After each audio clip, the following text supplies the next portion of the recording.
Hello and welcome back to another episode of Building Better Bodies with Deven and the Doc. It used to be the Docs. We will have another Doc again next. We had one last time, That's so right. that was good, and he had some great things to share. Yeah. So, anyways, this is Deven Brady, the star master personal trainer, bodybuilding coach, and expert, and I am Amir Rashidian, the chiropractor. So, what I thought we would chat about today is what are some of the benefits? I mean, you know, when you get down to it, they have this thing called. I went to a conference by one of the founders of the Home Shopping Network. And the guy used to be a radio announcer, and then they gave him something to sell, and he did such a good job selling it on the radio, he ended up going and being one of the co-founders of the Home Shopping Network, and they do, I don't know, billions of business regularly, annually, and so he gave a seminar, and he talked about what made him great, and he said they do this anytime they're selling a product. They said, we WIZGAT the product. WIZGAT stands for what's so good about that, right? And he said the first answer is not always the best answer. So if they're selling a car, they go, what's so good about this car? I go, well, it's fast. I go, so what? Well, you feel exhilarated when you go fast. Okay, so what? You really sink into your seat and feel that acceleration, and then just go, what's so good about that? And ultimately, it may be that, the guy gets women to look at him, you know, and so that's the selling point. And then when they figure out the third level of what's so good about that, then they go on the air and they explain that, and that's why they're so successful really selling. So if we were to sell bodybuilding to our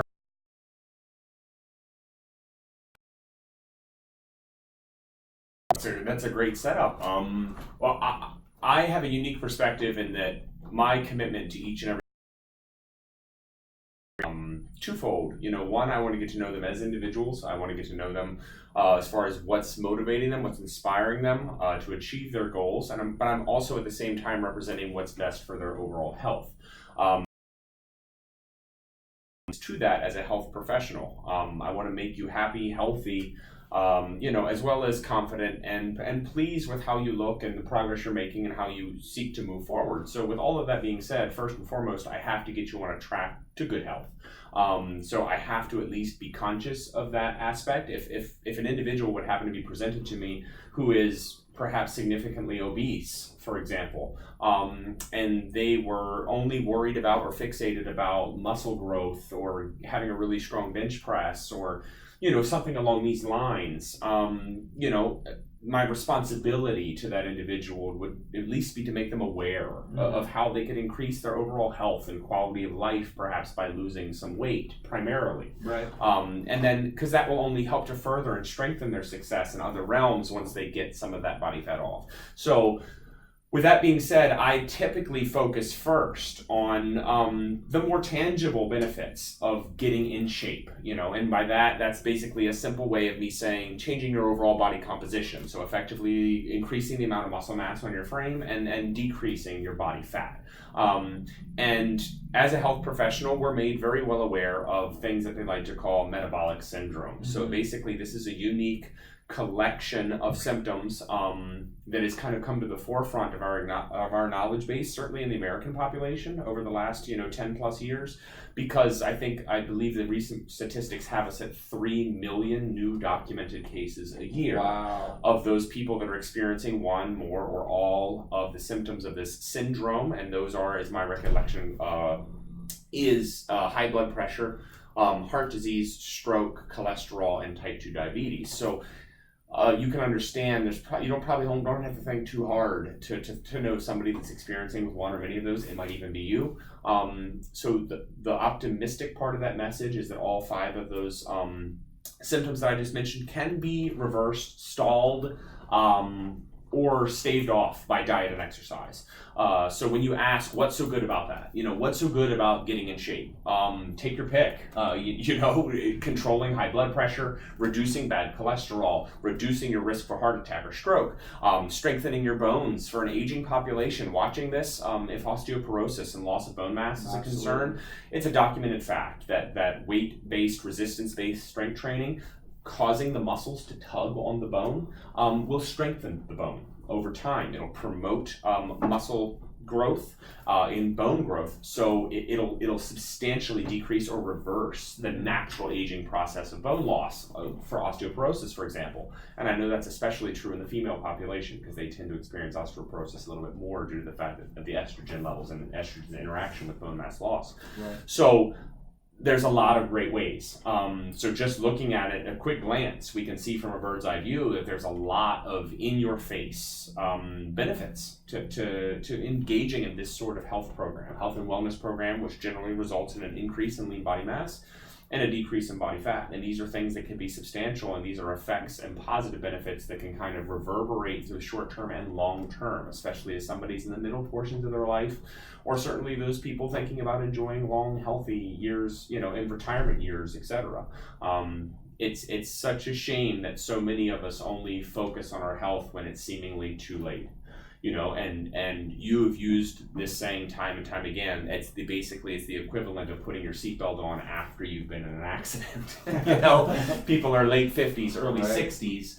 They're finally at a place where their obligation is no longer to an employer or to a coworker, and now they're really focusing on themselves and their retirement years, and what they're left with is a very, very sad state, because of the fact that they never managed to really put their health first or prioritize it with their other responsibilities they have. And at that point, it's going to be a long uphill battle. It's certainly not impossible, exactly. but it's so much better to start investing now when you can, as soon as possible, and just take pride in that fact. And so you're not dealing with some of those things as old age when it comes time to really enjoy those years.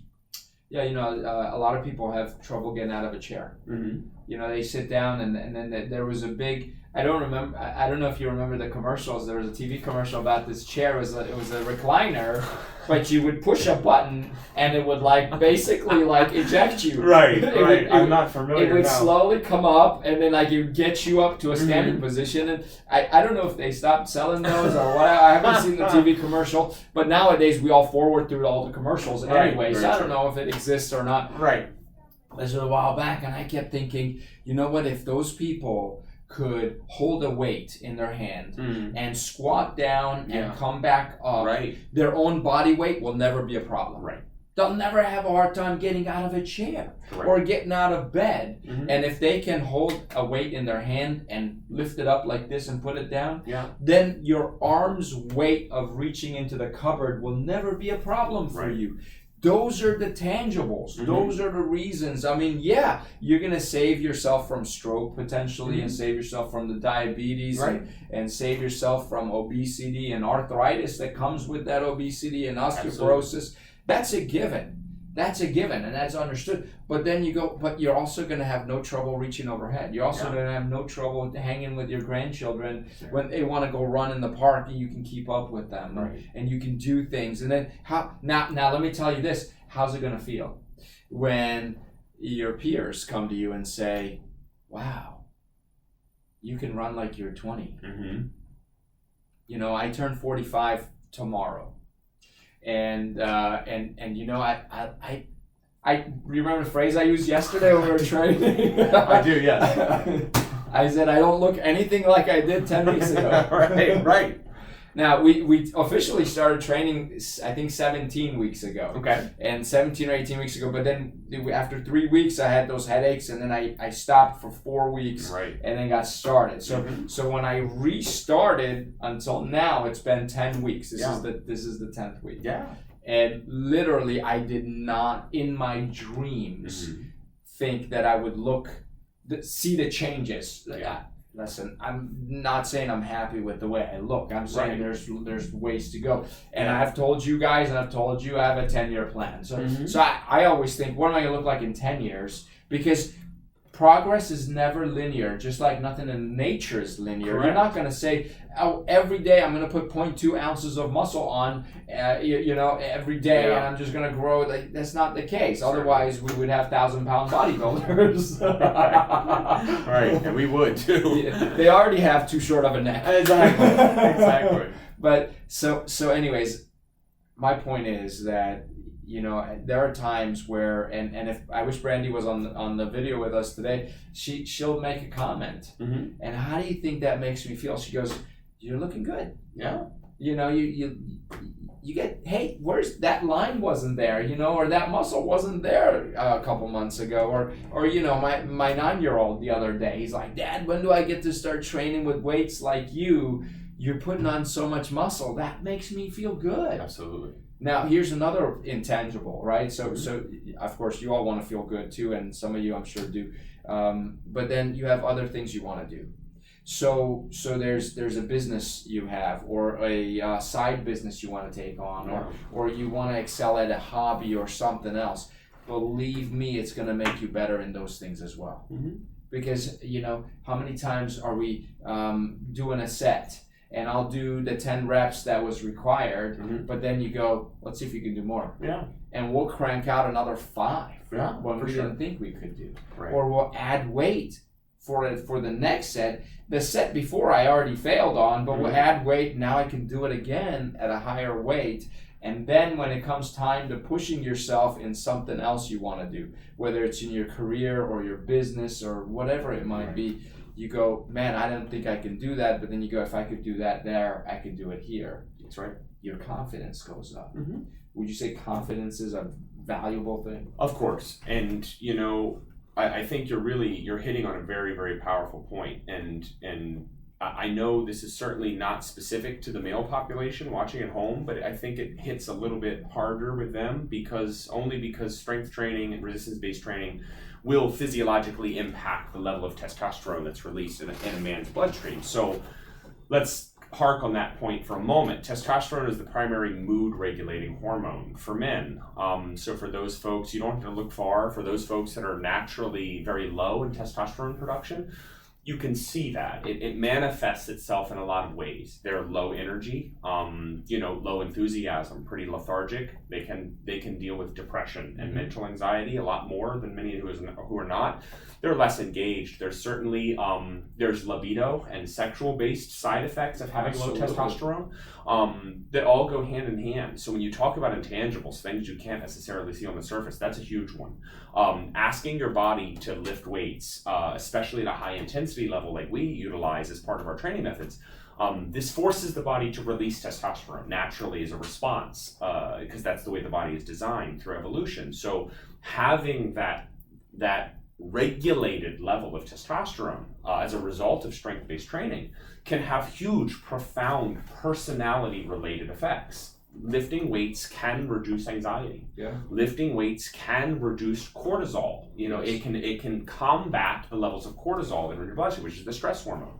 And it can increase, and as a result of increased testosterone in the body, for men in particular, it regulates so many things that go on in a male's body that it can increase everything and benefit everything. You'll find yourself, with the libido can be returned. Your appetite is increased. Your general health and mood and wellness is increased as a result of subjecting yourself to high intensity training. And like you said, I don't want to overshadow the fact that bodybuilding, in particular, high-end strength training and hypertrophy can be a metaphor for life, right? If you boil it down to its most simplistic elements, it's challenge, it's discomfort. That's what it is. At its base, I'm asking you to perform things voluntarily that are putting your body and your muscles under challenge.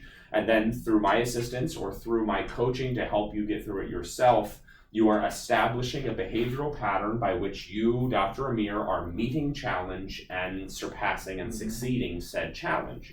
So if you take it as simply that, and then turn around and pertain it to various aspects of your life, all of a sudden you've got yourself a blueprint for success.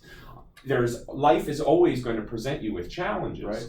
And now all of a sudden you have a blueprint by which you're tried and true, you've subjected yourself to said challenge and surpassed it and gotten bigger, better, stronger as a result. So when life presents challenges, when the office presents challenges, when your relationships present challenge, it's no longer tuck and run. It's no longer, I can't handle this, I can't do this, this is going to break me. And instead, it's, you know what, this is what I do. I'm accustomed to challenge. I'm accustomed to growing. I'm accustomed to getting stronger. Right. I'm accustomed to rising to the challenge and surpassing it. And that's simply the behavioral pattern that you'll begin to execute in all of the various aspects of your life. So when you ask the big question, what's so good about that? Yeah. I would argue that that's a pretty strong case about what's so good about that when it comes to bodybuilding and training in general.